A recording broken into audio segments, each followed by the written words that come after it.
So it is my privilege to ask now Abhishek Kothari to tell us about OCT, which everybody should know because OCT is today is not the realm only of retinal surgeons. I personally feel OCT should be available to all ophthalmologists because remember a pre-op OCT for a cataract surgeon saves him a lot of a lot of surprises he may have. Prevalence of ERM, prevalence of lamellar macular hole, full thickness macular hole, they're present in a lot of general population also. So if you get a pre-op OCT done, I think it helps you in proper counseling of these patients. So Abhishek, all over to you. Thank you, sir, for the warm introduction, and I'd like to thank all the delegates for being here.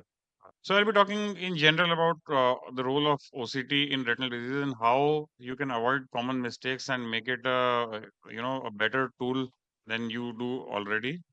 I have no financial interest regarding any thing mentioned in the presentation. Now just imagine a world without a OCT. Let's go back, say, 25 years, where a retina surgeon would be sitting in his clinic. Now, these two examples, if you look at the fundus on FAST, would look exactly the same. And probably they would have been treated the same way, maybe with a steroid injection or laser, whatever was available at that time.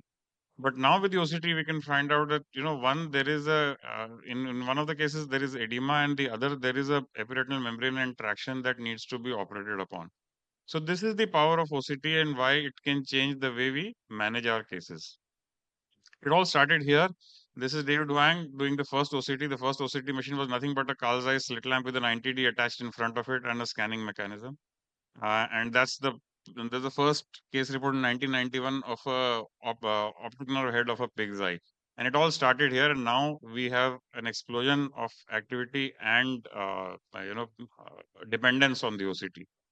The reason why OCT has changed ophthalmology, the primary reason is that it basically gives you a live histology, in vivo histology. It gives you a sectional image of the layers of the retina, what you would otherwise see in a pathological slide. It gives you a micron level resolution. It lets you see all the layers very well. It gives you a documentation. So this is not something that we are talking in the air. There is a documented image which we can show the patient and keep for posterity. You can diagnose things much earlier than you would with the naked eye. You can quantify. This is again a huge advantage which is not even there with the FFA. You can quantify the amount of edema, you can quantify the changes over time, and this is why it has revolutionized retina and glaucoma care, and of course the other branches also. So before we go into the images, a very quick summary of the physics. It's basically low coherence interferometry, the same technique used in your optical biometry. Only thing, optical biometry does it at one line. We do it many times. So these are all A scans happening on different points of the retina, and they together make a B scan. And when the whole of the macula is covered by these point scans, that gives you a volume Q. Now, there are two main technologies available right now, spectral domain and swept source OCT. Now, what is the difference between the two? The difference is that SD-OCT, the one that is used standard, has a slightly shorter wavelength, so it penetrates the choroid less. However, it has a better resolution, whereas SS-OCT is much faster and can penetrate and give you choroidal details in a much better way. Now let's see how to read an OCT. When you get an OCT, this is a printout, for example. This is how you go about it. First, check the scan quality and scan image because that is a signal strength, because that is going to determine what details you can rely on and what you cannot. Then look at the centering, whether the scan has been taken through the fovea or it has gone haywire because the patient was not looking straight or the operator was not very good. Look at the segmentation. All the figures, the volume calculations, the micron calculations happen because of the lines drawn by the computer's algorithm. And if that goes wrong, your data will go wrong. Compare with the fundus. If you see something unexpected, compare with the fundus. And if a previous scan is available, always compare with the previous scan. Let's take a closer look at the B scan, that's the retina. Always go in this sequence. Look at the vitreous first. Is it absolutely anechoic, clear, or are there dots in it? Vitreoretinal interface, is there any abnormality there? Then go to the retinal layers. There are 10 layers and, very clearly visible, and you can find out both the inner retinal and outer retinal damage in it. And then go to the choroid. First the choriocapillaris, then the larger choroidal layers. to get an assessment of the choroid. So this is the sequence that you should follow.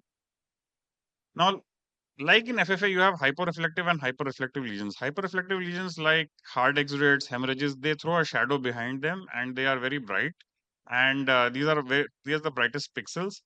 And of course, then the hyperreflective lesions are usually anything which does not reflect light back, and it is mostly fluid-filled spaces. Could be intraretinal, could be subretinal, could be PED, or could be atrophy. We'll see examples with specific diseases. The most commonly the most commonly scanned diseases by the OCT are the diabetic macular edema, AMD, CSR. So I'm going to go very quickly through them. If you look at diabetic macular edema, you can find out the patterns of macular edema from the OCT, and these have a prognostic significance. Diffuse edema and CME usually respond well. Serous detachment also responds quite well. If it's a tractional one, you need basically surgery. Then you don't need go for medical treatment. Always look whether there is an associated common, and that may make your treatment a little more difficult. Biomarkers is a thing which OCT gives you, which other imaging modalities do not give you that well. And these biomarkers are present in everything, let you know how this disease is going to behave. So the most common biomarker used are hyperreflective foci. If they are present in a case of DME, you think that there is a higher chance of an inflammatory component, and you may tend to go towards steroid in these cases. If you have an inner layer atrophy that is drill, then it basically means ischemia and enlarged foveolovascular zone, and this gives you worse prognosis. You can advise the patient accordingly. You may have a EZ or the outer retinal layer disruption, and this basically gives a bad prognosis, and the recovery will be limited. Going to AMD, massive use of OCT. I don't think any other disease has more use of the OCT as a investigational device as compared to AMD. In dry AMD, you can see the reticular pseudodrusen or the drusen, and of course, it can sometimes progress into atrophy. You have this drusenoid PED here. And then there are areas where the outer retinal layers have disappeared and the whole retina seem to have sunk into the RP layer. These are areas of geographic atrophy. These can progress into the wet type, where the type 1, type 2, and type 3 CNV can be distinguished, and prognosis definitely is very different in the three types. And on the OCT, with the cross sectional information, you can tell the patient what he is in for. Again, similar to DME, there are biomarkers here. The high reflective foci also, basically tell us about the chronicity. You can have EZ disruption very early on, much earlier than in DME, and outer retinal disruption basically points to a worse prognosis. And choroidal thickness also gives you an idea of both the diagnosis and how the patient is going to behave. Thinner choroids don't do very well in the long term, and they develop more of atrophy. CSR is a favorite disease of everybody, and probably the least understood. We really don't know the pathophysiology, but on the OCT, you can find out subretinal fluid, a pachychoroid, thicker than usual choroid, and pigment epithelial detachments. These are the usual features. But you may also have elongated photoreceptors like here, and you may have subretinal gliotic bands in CSR and fibrin deposits in CSR. In chronic CSR, you can sometimes also have intraretinal cystic spaces. Now, this is a scan which you may think that this is CSR, subretinal fluid, but look at the number of hyperreflective dots that are seen in the choroid and the irregularity of the RP. If you see something like this, think of inflammation. This is VKH, this is not CSR. So, this is a CSR masquerade that you can pick up on the OCT. Now, the vitro-retinal interface at the macula is a place where you can find a lot of diseases. The vitromacular adhesions can progress to form vitromacular traction, and this is very easily picked up on the OCT. It's very difficult to pick up clinically. You can have ERMs and full thickness macular holes. Again, lamellar macular holes and pseudo holes can also be differentiated. So pseudo holes need not be operated upon. Now, before I finish, a couple of slides on the interpretation caveats. The most common artifacts that you see on OCT are the segmentation errors. And especially in glaucoma, these cause a lot of issues. You may think that the glaucoma has progressed when it's only a segmentation error by the algorithm. The second common artifact is you have a wrong centered scan. The patient has looked elsewhere or the operator has not paid attention. and when the metrics come, the thickness and they will all go wrong, and you may tend to give a treatment when none is necessary. The third aspect is not all fluid filled spaces are basically leakage. They can be degenerative. They can be outer retinal tubes in long standing AMD, and you don't need to really treat them. Also, in younger age and in extremes of age and in certain ethnic groups, we're not very well represented in the normative data, and you may go wrong with using normative data here.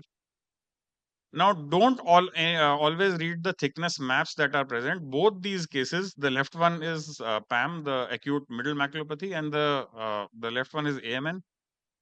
And both these will come out with a completely normal thickness. Patient is symptomatic. You've taken an OCT. The retinal layers, if you don't look very carefully at the B scan, will look normal. The retinal thickness will come normal. But the patient has something going on which you will not diagnose unless you see the B scan. So don't read the maps.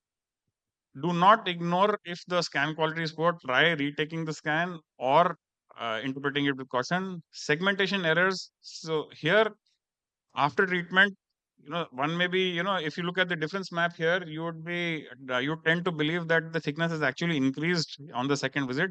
However, it's just the segmentation error. The first time the line that the computer drew was above here, and whereas here it is the correct line following the RP. So the retinal thickness appears increased, though it actually has not. The fluid is also gone. So these are things that you need to be careful of, and you know it's not just a beautiful OCT. If you don't have the centration, things can go wrong. Look carefully at the anatomy, especially the external retinal anatomy. That will give you more information than just the numbers. All spaces are not the same. Segmentation errors I've already touched upon. Of course, subretinal fluid may not always be CSR and may not always require anti-VEGF therapy. So there can be other causes like uveitis also for it. Also, again, hyperreflective foci can mean many things. So you have to clinically correlate with the clinical picture, and always compare the OCT with whatever additional information is available. With that, these are the take home messages I would like to leave you with. OCT is a very powerful tool only when used correctly. Otherwise, it can also confuse you sometimes.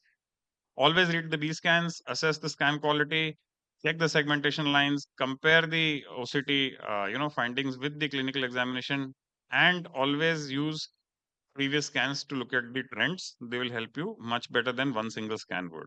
Thank you so much. Thanks, Abhishek.